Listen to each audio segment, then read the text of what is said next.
So today, guys, we're going to be going over a new puzzle, because you know me, I like to do the puzzles, and I want to start doing more series on how to do different puzzles. In today's video, it's going to be a puzzle on how to open this door, bookshelf, without pushing and pulling the bookshelf up. You notice this light turns on, then immediately off as soon as we try to open it, and then we also see these tables that seem to be color-coded. Symbols on them. Our big question is, how do we open that door? Where do we get these symbols for these different tables? So if we look out here in the hallway, you'll notice we have some blue, yellow, red, green, and each one of these have a candle at them. Interact with the candle all the way down, shows us a nice color. Or a nice symbol and the responds to. Go ahead and melt the rest of these.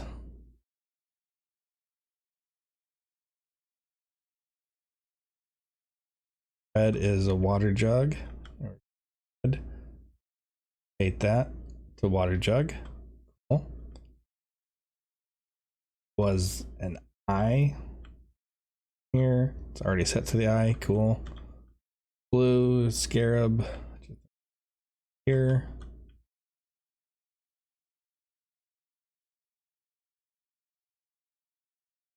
Move that on over. Yellow.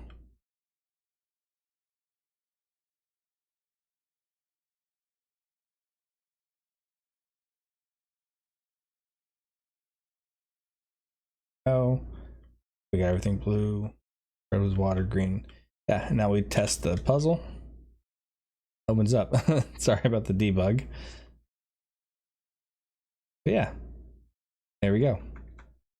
So with today's video, what we're going to be going over is basically how to get the candle to melt and display us a symbol. But throughout the series, we will be going over how to build these different tables, put in some easy debug so that we can easily track which one is which, because that did become a little bit of an issue when I was building this. So I built a debug way of understanding which one was which. Okay, so I'm going to open up a first-person project. It's the symbol puzzle underscore YouTube. Really quickly, we're going to go ahead and get a whole bunch of setup done. Very first thing, I like to use interaction systems, so I'm going to be going into my first person folder into blueprints. I'm going to make a new folder inside of here called interactions. Okay, open that up, and I'm going to go to blueprints, make a new blueprint interface called interact interface.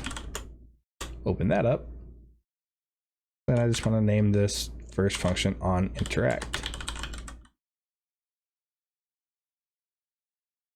If you guys don't know what an interact system is, or an interface is, please watch one of my earlier videos. I explain those repeatedly. I'm going to stop explaining them so much to help with time.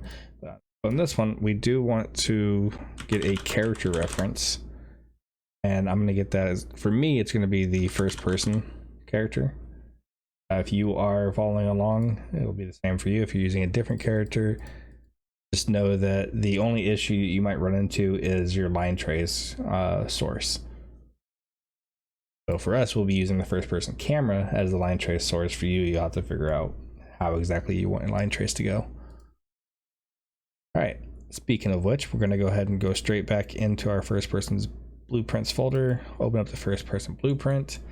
I'm going to go ahead and make an interaction loop. So for that, we need a key to be able to press. We're going to go edit, project settings. We're going to scroll down to input, action mappings here, hit the plus icon, and I'm just going to call this interact, or you can call it use, whatever you want. Then I'm going to click on the keyboard here, make sure it turns yellow, because at that point it's listening to see what you press. I'm going to press E. our interact key. Okay, I'm gonna right click, type interact. We want to come down here to where it says interaction or action events, get the interact, pull off of here, and this is where we're going to start our line trace. We're going to do a line trace by channel. We need a source to start it from, so I'm going to get our first person character camera, and then I'm going to get its world location. That will be our starting point. There, we're going to get the forward vector. We want to know which way is forward for this guy. Out of that, we want to go a certain distance out, so we're going to multiply it by a number. You can make this whatever you want. For me, I'm going to make it 300. I am going to convert this pen to a float. Make it 300. If you guys want, you can set up a debug draw for duration so that you can see it. Now what we also need to do is we need to add this to our starting location, so it goes from this location to this point of these two together. And hopefully that makes sense. I'm trying to explain these things better so that they're a little bit more understandable. I've always found that if you just knowing the how is fine, but you also need to know the why. Why is this the way that we set this up? Because this is a very overused, or maybe not overused, but I use it a lot, right?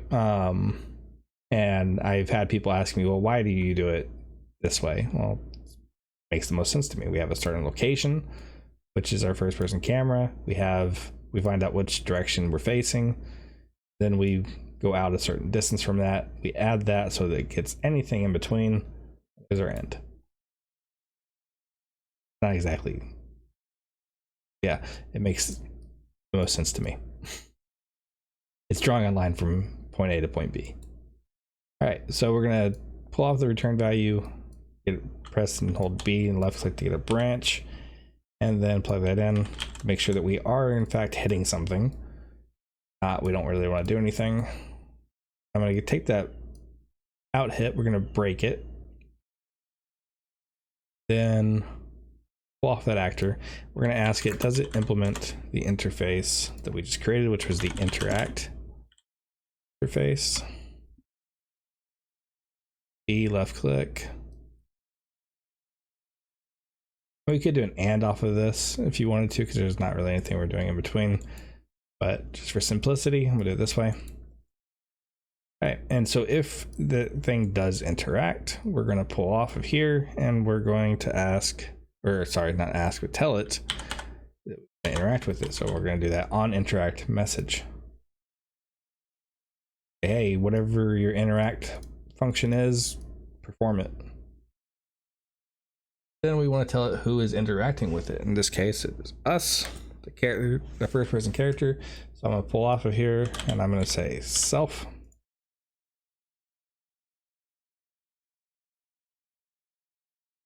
And that is it. I usually call this for a interaction loop, as I'm normally doing overlaps instead of a line trace, but this is the same idea. Okay. So I'm trying to think, is that everything I need in the first person character? Probably not. So I'm gonna leave it open for right now. I feel like I'm missing something, but I don't remember. So back in interactions folder, I'm gonna make a new folder and I'm gonna call this the symbol puzzle. Open that up. And in here, I'm gonna make another new folder. This will be the candle. So that everything that goes along with the candle can also go into this folder. Go ahead. I'm gonna just go ahead and start making a couple of folders for this. So materials, folder for static mesh. I spelled weird. Capital E, mesh.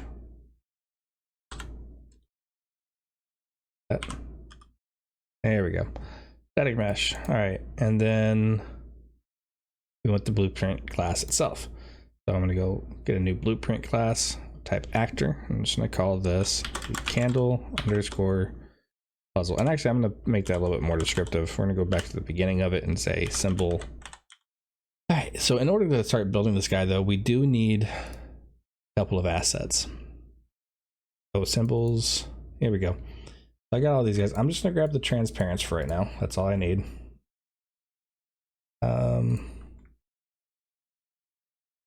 Up. I'm just gonna drag it in here for right now. Drag that into. You know what? Actually, I want to put this into the symbol puzzle itself. This will go in. I guess I didn't put them all in here, but new folder in here, and this will be symbols.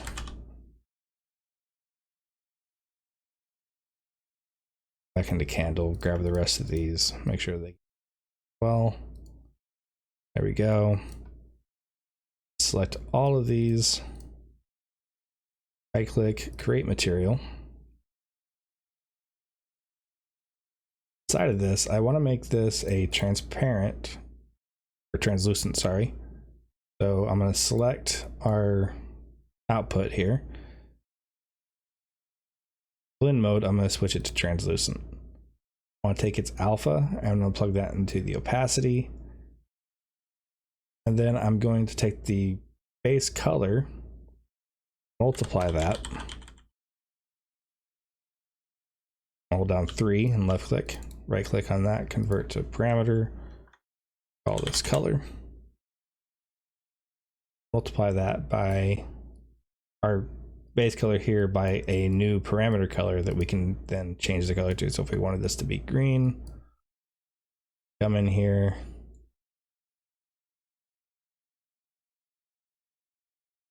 plug that into both. There we go. Oh, whoops. I need the alpha. Sorry.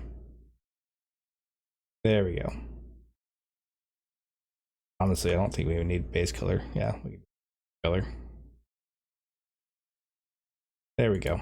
I'm not a very good material maker, so if you guys know a better way of doing this, let me know in the comments.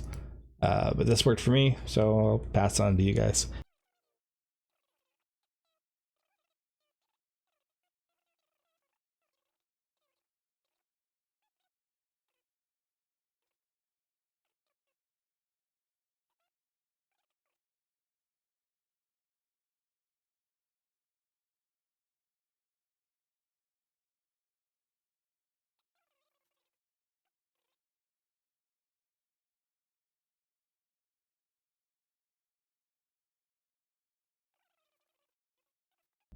I'm gonna go back into our candle. I'm gonna go into materials. I'm gonna make a new material here. I'm just gonna call this master_m for material. Open it up, and I'm going to go through, promote each of these first 4 to a parameter. Fast. Oh. I'm going to look for a static switch or static pull. Yeah, static switch. Put that into emissive. Then off of value, I want a static switch parameter. Oops, sorry, not a static switch parameter, static pull parameter. That's the one I want. I'm gonna call this is emissive. Call that the true. Let's switch our color here to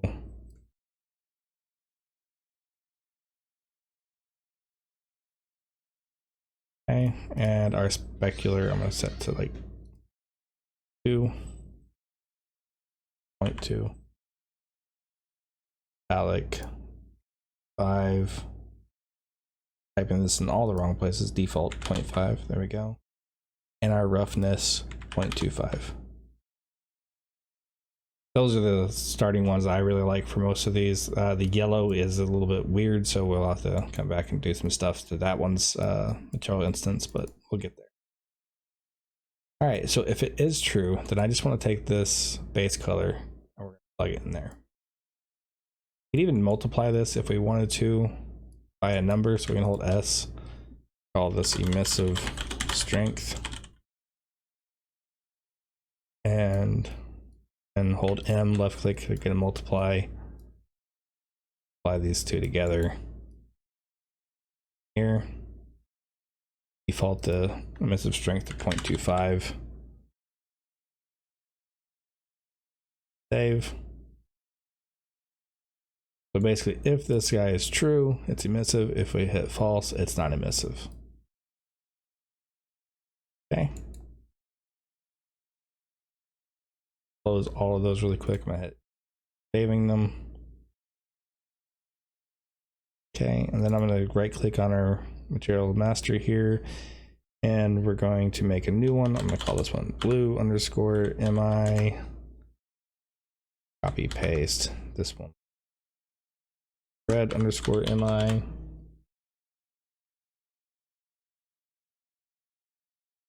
Then I can paste again. Yellow or mi, and paste one last time. This one will just be green underscore mi. Okay, I'm gonna open up the blue, check everything, switch our color to blue that we like. I did notice that a little bit darker colors help with this, so if you want, get down there and bring it into colors. Green we already have. Red up. Yellow, or sorry, this is red. Colors maybe. On this one we can actually raise the metallic up a little bit. Kind of gives it a little bit more of a save. Yellow definitely needs to be a lot darker. I actually made it to where yellow was not emissive.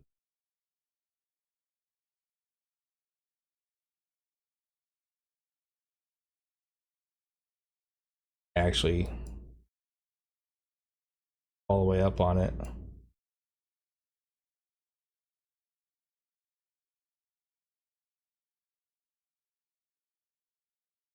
This one was very hard to see with it being emissive, so that's why I made it non-emissive. And our green, only thing I want to do is maybe bring the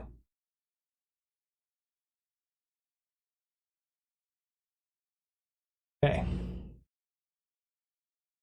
So that's almost all the setup done, but now we need a mesh. So I'm gonna come in here into our static mesh folder.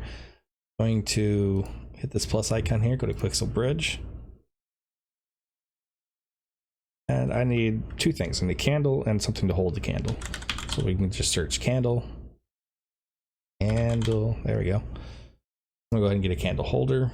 I've already got this asset here. The way you would do it, guys, is you would click the download arrow, and then once it's done downloading, you'll see this little blue icon pop up. I'm just gonna hit export.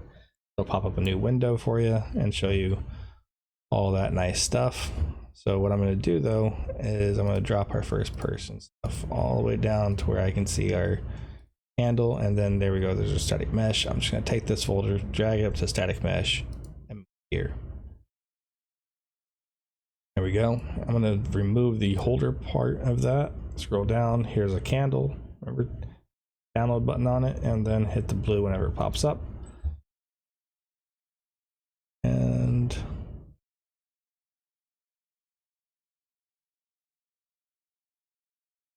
that's down in mega scans. There it is. Mega scans, and then we can take this whole folder and move it into our static meshes for the symbols. So move here. Now, this is the last part of the setup that we have to do. So let me show this really fast. We go into the static mesh here, and I go get my wax candle, and I drag it out. And you notice when I drag it out, it's about halfway in the ground. There's an issue with that. So the way that the candle is actually working, if I have something, yeah, here we go. This guy has got a bottom pivot. The way that the candle actually works is all we're doing is we're scaling it over time. So I got that snap scale, and it melts the candle all the way down, and that's how we were getting that nice effect earlier. Problem with having a pivot in the middle though is if I scale it, it's going to scale from both sides. Up until Unreal Engine 5, there was not a good way of changing the pivot on a mesh without having to export it to Maya or Blender or something like that, and then re-import it. Luckily though, now we have the modeling mode. So come up here, click on select mode, go to modeling, and now I can just scroll down, find the transform. There it is. I hit the pivot. Actually, before I do that, I want to show you what the difference is here. So I'm gonna hit cancel. So there are different ways of doing this. I can hold Alt and use middle mouse to drag this pivot down. Cool. Now this has got a new pivot. If I click off, it goes back. Or I can do the same thing and put it where I want. I can right click, pivot, set its pivot offset. Cool. Now I can click off, click back on. That's great. That works. You know what I mean? But the problem is that only works for that instance. We get another instance, switches it back. So there are ways of doing this. If, like as a level designer, if you really want to just move your pivot for just one object in that scene, and it's more advantageous for you to have it normally in the middle for most other things, sure, this is a good way of doing it. But we need it to be changed on pretty much every asset that every instance of this candle. So I should say it. Every instance of this candle. Okay, so I'm gonna go to modeling again, remember transform, pivot, and I'm gonna try and get the green and the red arrows here. Be right down there. I'm gonna take off snapping, so I'm gonna hit snap into grid. I'm gonna hold right click. I'm gonna scroll my mouse backwards towards my hand. Crazy, and I'm gonna get really close in here. I'm gonna get this just where I want it. You don't have to be exact with this method, but closer you can get to exact, the better. That looks pretty close. I'm now going to hit accept. I can go back to our select mode. Then I can drag all these guys out, and you notice all of their pivots bottom. Now our candle is ready to be melted. I'm going to make sure to hit save all, so we save that candle and everything that we've been working on. Okay. Quickly make us a table. Back, I'm gonna hold V and just drag him back in there so he goes back to his point. I'm gonna get us a nice table here. We'll grab a cube. We'll just place this in here.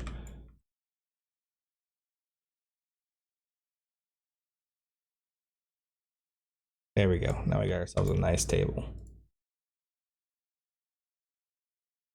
All right.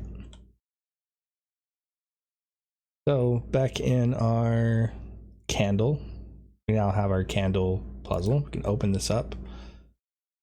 And in here, I need to get a couple of things. I need to get a static mesh. This one will be our candle holder.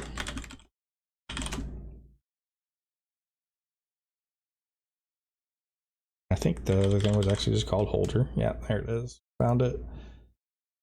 Okay. Now we can compile save, add another static mesh with this one selected, and this will be our candle. Sorry, gotta actually add the static mesh before we can search for the candle. There we go, static mesh. This will be candle mesh. Then search for candle. I'm gonna drag this guy up to want it.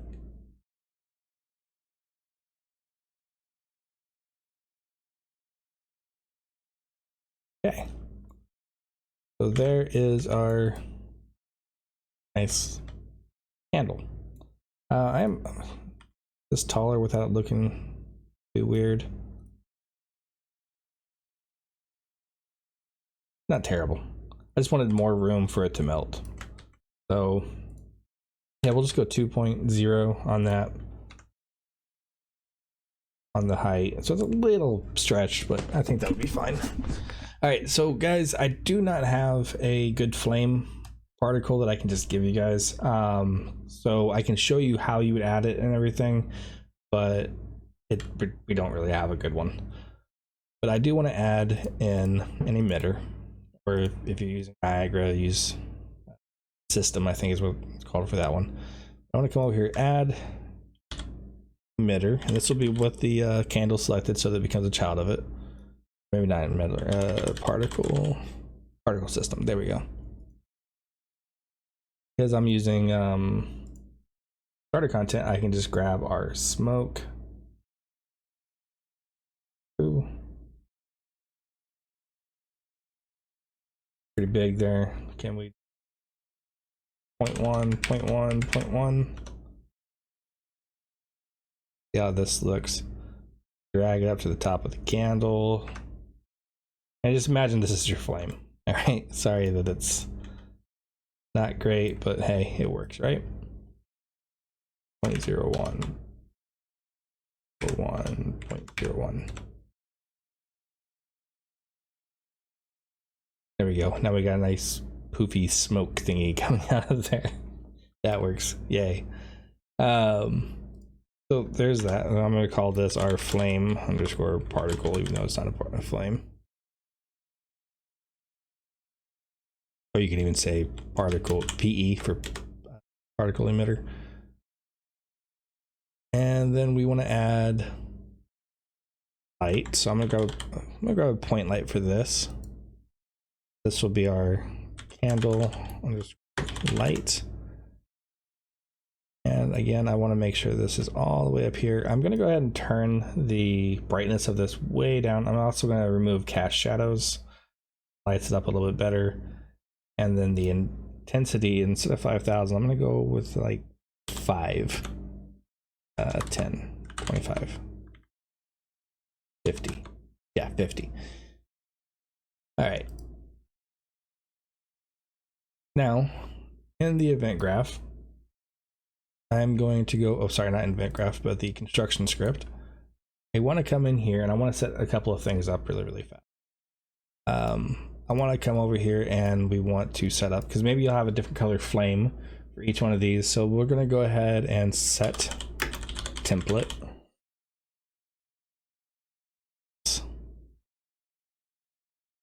And then we can just set in whatever template we want to use. And for me, that's the steam lit. But I am going to promote this to a variable. So we'll call this the flame underscore template. Make sure that that is instance editable. Sorry, instance editable. And then we want to also pull out the particle effect again. We want to set its visibility. That is going to be based off of a new variable. So I'm going to promote this variable called is on and instance editable. And I'm going to compile because I want its default to make sure that it's false. Okay. Then we want to, oh, sorry, I'm forgetting the candle. Plug that into the target as well, so you can have both of these shut off at the same time. And I just remembered that I forgot to add in our symbol. So what we're going to do is on the candle holder selected, I'm going to add plane. So I don't know why I'm typing add a plane. Scale this up at about there will work. Not scale, sorry, move this up, and then I'm gonna scale it down to about 0.1, I think is what I did on each of these. Actually, the Z doesn't matter, but 0.05, 0.5, that should be fine. I'm gonna set the Z back to 1, that's fine. So then I want to scale, just remember the 2.0, I want to scale this down to 0.1. That gets that covered up nicely. 0.2, 0.15, 0.12. There we go, 0.12, as close as I can get it. So just remember that. Now I do want to go over here and go ahead and set up our plane, which this is going to be, I'm going to name this the symbol plane. And I want to change its material, and let's just go with raw. Find that guy. I think if I just type in symbol, raw transparent matte. Pretty hard to see because of the light and everything, but see, now we have this nice symbol on this candle. Okay.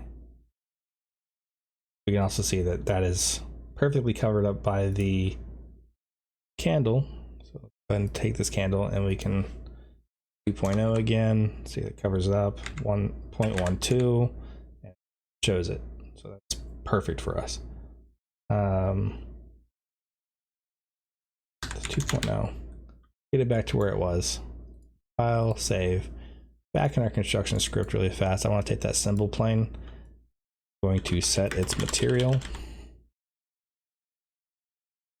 And its material will be a promoted variable. Be the symbol material. Again, instance editable so that we can clean easily set it up. I'm going to say symbol, and our, again, my default will be this raw. Okay, I think that's everything I need in the construction script if I remember correctly.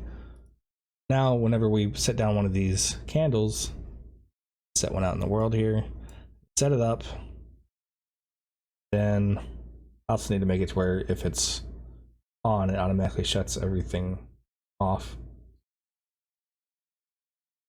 If it's on, it turns them all on. If it's off, it turns them all off. But now we can come in here, we can switch out things per candle really, really fast. So a nice modular way making these. So there'd be our 4 different colors. And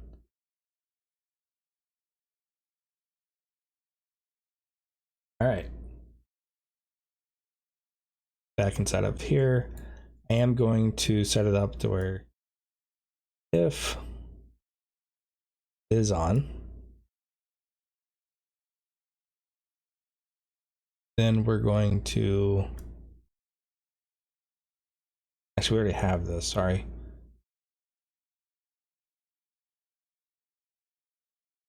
Yeah, I think we should.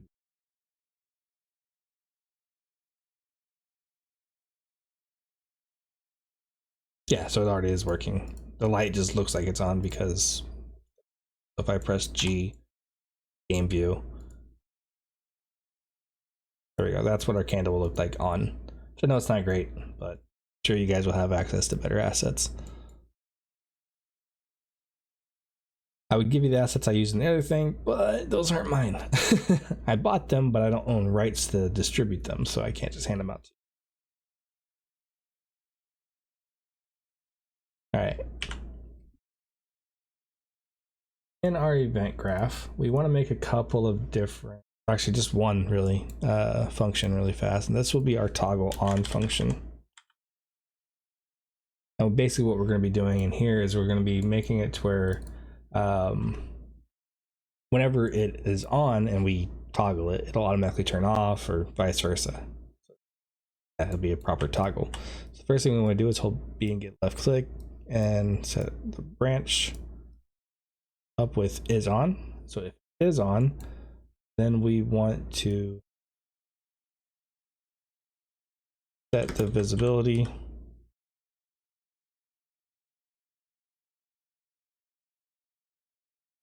Actually, I don't know why I have a branch here. I did this in my notes. I'm sitting here reading. I'm like, I'm not sure why you're doing it like that. But what we can do is we can take is on and we can say not Boolean. Honestly, I don't know what I was thinking. Sitting here looking at my old code and I'm like, there's easier ways of doing that, dude. We'll take our candlelight. We'll get our particle effect. And we're going to set the visibility of these equal to whatever the opposite of is on is. And as that is done, copy paste, we're going to set is on to be the opposite of what it was as well.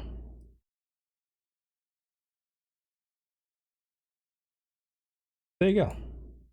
Now we can actually just turn this into, oh no, never mind. I was gonna say we turn it to pure, but no, we can't because we're changing stuff. Make sure that our candlelight is plugged in there as well. So both of those are going to the same thing. There you go. There's a nice easy function that I wrote with just a couple of nodes instead of a whole bunch like I did in my version. I'm dumb. But all right. All right, so in our event graph, we want to go to class settings really fast. And we want to add the interact interface. We'll just double click on the interact interface. That brings it up for us nice and pretty. I'm also going to go ahead and get an event tick. I'll promote this delta seconds to a variable. You can just leave it. Fine. And we want to, as soon as we hit the button on this, we want to toggle this on. Then off of our event tick, we're going to pull off of here. We're going to say gate. So the gate is going to be constantly trying to enter in to the gate, or the tick is going to be constantly trying to go through the gate, but the gate needs to be open in order for it to pass through. So whenever we interact, we're going to be opening that gate. Then after that, we want to check, is it on? If it is, then we can go ahead and start doing all the melting and all that good stuff. So we're going to grab our candle mesh. We're going to set its relative 3D, there it is, scale. Okay. The way we're going to set this though is off of called a v interp to constant, because we want it to move at a constant rate. If you want it to kind of start up quickly and then slow all the way down at the end, then you can just use a v interp to. It's got actually a decently cool effect, but in this case I like this better, the constant. We want to grab another copy of this candle mesh over here. I'm going to get its relative scale. That is going to be our current. Then I want to pull off of this. I'm going to say break. And our target, we're going to split. I go ahead and plug in the X to the X, the Y to the Y. But on our Z, we're just going to set that up. I'm going to hard code this. You can make it a, actually, you know what, we'll promote it.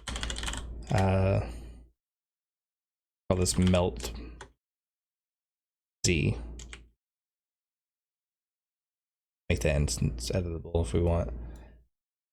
File, so I can set this up. And I think it was like 0.1 that we wanted. Test that in here a little bit. We can then take and promote the interp speed. Call this melt speed. And our delta seconds, which I'm going to case for it really fast, will be our delta seconds. Delta time will be our delta seconds. Yeah. That'll melt our candle all the way down. Now we want to check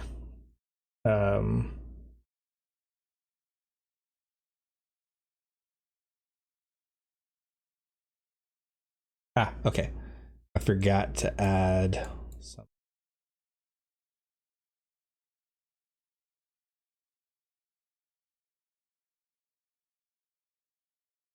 Oh, I remember why I had that in my toggle.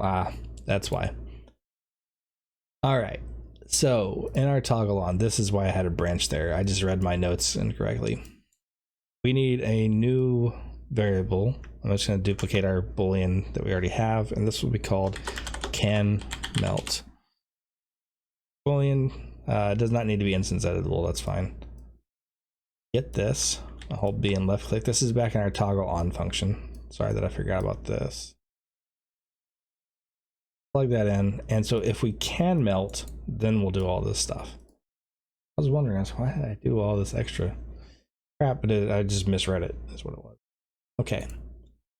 That way, when we go to toggle on, we can try to open all this good stuff, and then it won't actually go through the branch because it won't be on. Because you don't want to be able to turn the candle back on when it's completely melted all the way down. Wouldn't make. That was the big thing. Now we want to do a branch off of the scale that we got and see, is it all the way down to the point that we were actually wanting it to be? And I think that was, I'm going to check that really fast. handle. We're going to scale it down to 0.1. Yeah, that's perfect, right? 2. So if it has made it to 0.1 graph, I'm just going to copy paste our relative scale. I'm going to split this one. I'm going to check the Z. Is that equal to 0.1? Is, then we want to go ahead and toggle on again, which I did have problems having this actually toggle properly last time. So what I'm going to do is I'm just going to drag both of these out, and I'm just going to say set visibility. Nice, easy, simple. I'll say false on that, and then we also want to take is on and set it to false, and that'll be. I know we already had a function for it, but I went through some issues with that before, what the cause of it was, and I just go through it again. So we're gonna go from there. This still works perfectly fine. So this should be us done today. Let's go ahead and test this. Come in here, this, and luckily we have our line trace thingy. Hitting it. Oh, okay. Here's the next issue. So we need to go into these static meshes. I'm gonna open up the handle, the holder, first of all, and you'll notice if I show simple collision, nothing changed. There's no anything showing up here.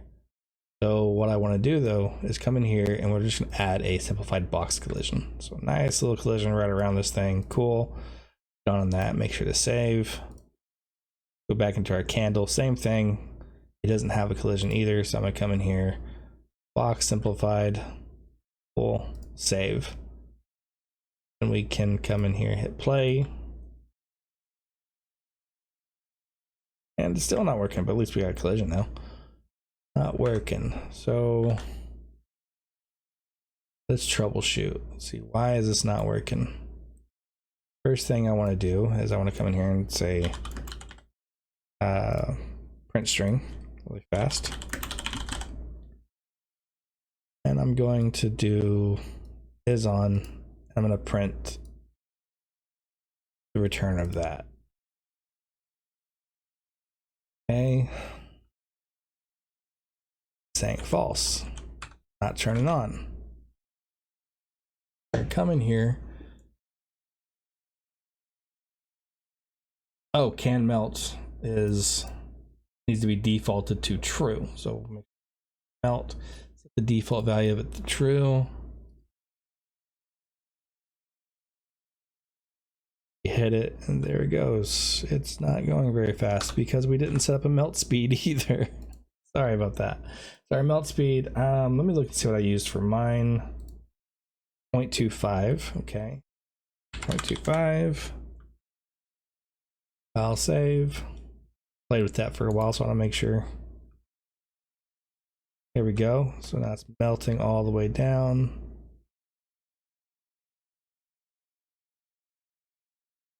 And we can see the symbol down there, but it's really, really small. So I'm gonna raise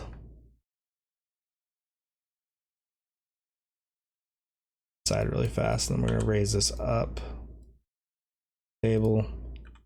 And you don't have to do this part, but I want to. How tall is this? Is too tall for me to see inside of? Yeah. Lower this into the ground a little bit, right about there. Now, one of the things that I had to do on mine was make it to where the first person character could get closer to stuff. And you'll notice that we have this big bulky collision box or collision capsule here. So if I hit play, and then this only works if you're doing in editor screen, not the separate screen. I walk up here and I press F8. I can move out of my body really fast and say, where is it at? Collision. And this big fat thing right here, this is my body. So we're getting as close to this as we can. So what I'm gonna do, I'm gonna select that capsule component over to the radius, and I'm gonna scale that way in. Then we're going to take our first person camera, which has the mesh childed to it, and I'm going to move this inwards. It's nice and snug in there. So we have a decently small hitbox, but I think that's perfectly fine. Depends on your project. If that's something you want to do, go for it. If not, you're going to have to find your own answer to maybe making it just a bigger candle or something like that. Okay, now I can get nice and close to it. I can hit E on it all the way down. It shows us the symbol. It looks to be facing this way. I know it's kind of hard to see because one of the things that we forgot to do was whenever it gets melted all the way down, I want to I'm in the first person character. I want to go back to the symbol, the event graph, and one of the things we want to do alongside turning off the flame and everything is setting the symbol plane, or sorry, not the symbol plane, but the candle to set its material.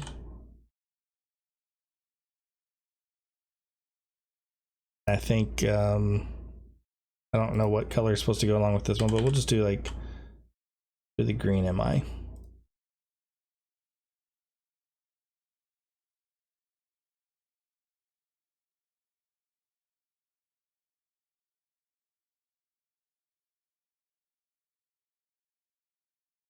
This is kind of hard to see because it is so small. Might think about that when you're making yours. We can always scale handle up, but if I take the candle holder and I'm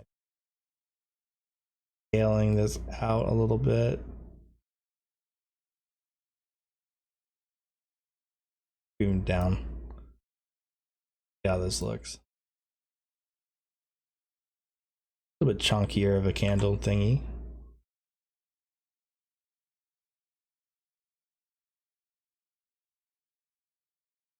There, that's much easier to read. All right, so there's our candle mesh, all done and prettied up, and yeah, that's how you guys can melt a candle. Now this is going to be an integral part of how we do the rest of the puzzle. I think in tomorrow's video or the next video that I recorded, I'm pretty sure I'm out tomorrow, we'll see. But in the next video, we will go over the turntables and actually making them turn. We can set them up in different ways too. Your choice on how we do it. I'll show you two different ways. One, making it to where the pointer rotates around the object, or we can make it to where the object itself rotates to the pointer. Either way, I've done it both in my other project, so we can check that out. Unless we can't turn this back on either. All right. I will see you guys next time. If you haven't already, please like, comment, subscribe, and if you really want to help this channel out, join my Patreon. Let me know though in the Discord or in the comments that you joined, and I'll make sure to get you guys access to files and everything. All right, see you later.